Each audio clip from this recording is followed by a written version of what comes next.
3월 8일 맥체인 짧은 묵상입니다. 오늘 말씀은 출애굽기 19장, 누가복음 22장, 욥기 37장, 고린도후서 7장입니다. 오늘은 하나님이 원하시는 성결이라는 제목으로 짧은 묵상을 나누겠습니다. 마침내 이스라엘 자손들이 시내산에 도착합니다. 시내산 도착에 대해 마침내라는 표현을 쓴 이유는 시내산에서 받는 율법이 이스라엘 자손들의 삶의 핵심이 되기 때문이고 그 시작이 바로 지금이기 때문입니다. 출애굽기 19장 8절입니다. 백성이 일제히 응답하여 이르되 여호와께서 명령하신 대로 우리가 다 행하리이다. 모세가 백성의 말을 여호와께 전하매 여호와께서 모세에게 이르시되 내가 빽빽한 구름 가운데서 내게 임함은 내가 너와 말하는 것을 백성들이 듣게 하며 또한 너를 영영히 믿게 하려 함이니라. 모세가 백성의 말을 여호와께 아뢰었으므로 여호와께서 모세에게 이르시되 너는 백성에게로 가서 오늘과 내일 그들을 성결하게 하며 그들에게 옷을 빨게 하고 준비하게 하여 셋째 날을 기다리게 하라. 이는 셋째 날에 나 여호와가 온 백성의 목전에서 시내산에 강림할 것임이니 너는 백성을 위하여 주위의 경계를 정하고 이르기를 너희는 삼가 산에 오르거나 그 경계를 침범하지 말지니 산을 침범하는 자는 반드시 죽임을 당할 것이라. 하나님이 백성들에게 직접 말씀하시겠다라고 하지만 백성들은 자신을 성결하게 해야 하고 그래서 준비해야 하고 또 한 가지 절대 그 경계를 넘어서는 안 된다고 합니다. 우리가 하나님께 나아가기 위해서는 성결해야 합니다.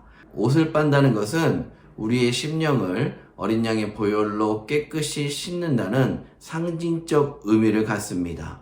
또 15절 말씀처럼 여인을 가까이 하지 않는 것은 남녀 간의 사랑이 잘못된 것이라는 의미가 아니라 하나님을 만나기 위해서 때로 우리는 나의 육체적인 욕망을 자제하는 것이 필요하다는 것을 말씀하고 있습니다. 여기서 한 가지 생각할 것은 이것입니다. 자신을 성결하게 했음에도 불구하고 이스라엘 자손들은 왜 경계를 넘어설 수 없습니까? 반대로 어떻게 모세는 경계를 넘어서 산 꼭대기로 올라갈 수 있습니까? 여러 가지 복잡한 설명이 있겠지만 간략하게 설명해 보자면 일단 아닌 것입니다. 모세가 더 특별히 성결하기 때문이 아닙니다. 다들 잘 아시다시피 모세는 사람을 죽였습니다. 또 후에도 하나님의 영광을 드러내지 않고 자신의 영광을 드러냄으로 말미암아 가나안을 허락받지 못했습니다. 모세가 완벽하다고 더 성결하다고 말할 수 없습니다. 어차피 우리는 다 알지요. 사람에게는 소망이 없고 오직 예수님께만 구원과 소망이 있다고 우리는 믿고 고백하지 않습니까? 그러면 무엇입니까? 하나님은 하나님과 피조물인 우리 사이의 그 차이를 분명히 보여주고 계시는 것입니다. 비록 우리가 보혈을 의지해서 하나님 앞에 설 수 있는 존재가 되었다 할지라도 우리는 하나님이 아닙니다. 우리는 그분이 만드신 피조물일 뿐이지 하나님이 될 수 없습니다. 그러면 모세는 무엇입니까? 모세는 하나님께서 당신을 상징적으로 보여주고자 하신 것입니다. 하나님의 존재를 드러내기 위해 모세를 쓰시는 것입니다. 앞에서 읽은 9절의 말씀을 다시 한번 살펴보겠습니다. 여호와께서 모세에게 이르시되 내가 빽빽한 구름 가운데서 내게 임함은 내가 너와 말하는 것을 백성들이 듣게 하며 또한 너를 영영히 믿게 하려 함이니라. 너를 영영히 믿게 하려 함이니라 라고 말씀하고 있습니다.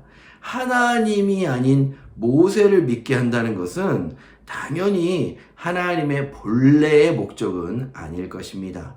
하지만 하나님의 존재를 제대로 파악하지 못하고 알지 못하고 회개와 성결함 없이 하나님께 마구잡이로 나아갔다가 죄로 말미암아 죽게 되는 일을 하나님은 원치 않으셨습니다. 한 영혼이라도 그런 일 당하기를 원치 않으셨기에 모세를 하나님의 대리인으로 백성들 앞에 세운 것입니다. 비슷한 경우가 출애굽기 7장 1절에도 있습니다. 출애굽기 7장 1절 말씀을 읽어보겠습니다. 여호와께서 모세에게 이르시되 볼지어다 내가 너로 바로에게 신이 되게 하였은즉 내 형 아론은 내 대언자가 되리라. 실제 모세가 신이 되는 것은 아니지만 바로에게는 하나님의 대리인으로서 모세가 하나님을 대신하는 것입니다. 비록 회개했을지라도 우리는 이 땅에서 여전히 죄를 지을 수밖에 없는 연약한 존재로 남아 있습니다. 그런 우리를 하나님이 긍휼과 사랑으로 보듬어 주시지만 그렇다고 해서 또 우리가 하나님처럼 하나님이 되는 것은 아닙니다. 하지만 우리가 하나님 나라에 가는 그날 우리는 하나님의 자녀가 되고 하나님을 직접 보고 함께 거할 수 있는 참된 성결을 누리게 됩니다. 사랑하는 성도 여러분, 이 땅에서 여러분이 예수 그리스도의 보혈로 말미암아 누리는 그 성결이 기쁨이 됩니까? 그렇다면 기대하시기 바랍니다.